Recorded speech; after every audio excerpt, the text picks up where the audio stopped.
la televizor. Ne-ai mâncat tu și pițurcă să moară tata, că ne-ai băgat în Liga 4, ne-ai dus Liga 3. Da. Dacă ne-ai spune și tu-ți trească copiii tăi, dacă ne-ai spus și că noi suntem în Craiova adevărat, că noi suntem în Craiova adevărat, tu știi că cu Marius Tucă acolo, la Big Ben, taci din gură.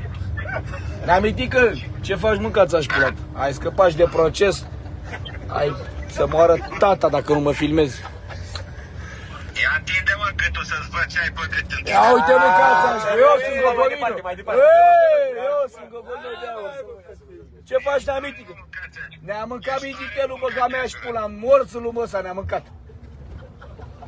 N-ai vrut să vii cu noi, să luăm Craiova? Te-ai dus ca cu Rotaru, cu Olguța, cu pula mea. N-ai rămas cu noi și cu blondul, să moară tata, cu ăla Big Ben. Știi despre ce vorbesc, taci din gură. Hai vorbesc, dracu, să ne ia pe amândoi, că eu și Matei ești om serios, dar... Uite în ce hal suntem, uite în ce hal suntem la retrogradare, iar. Da, știi ceva? Bă, vrei să spun ceva, moșneacule? Să moară maică mea, dacă nu ești numărul, nu ești pulă pe țară. Te-ai pișat și pe Pițurcă, și pe Mititelu, și pe Becali, și pe ce-a vrut pula ta. Bine, bă, bine, hai, vă doresc succes. Succes, dar tu ești tot cu știință adevărată, că ai fost acolo. Nu fii fosilă.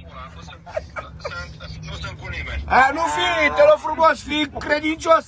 Pe ultima 100 de metri, ne-am amintit că... Înainte să mor. Nu fii fosilă, ia uite.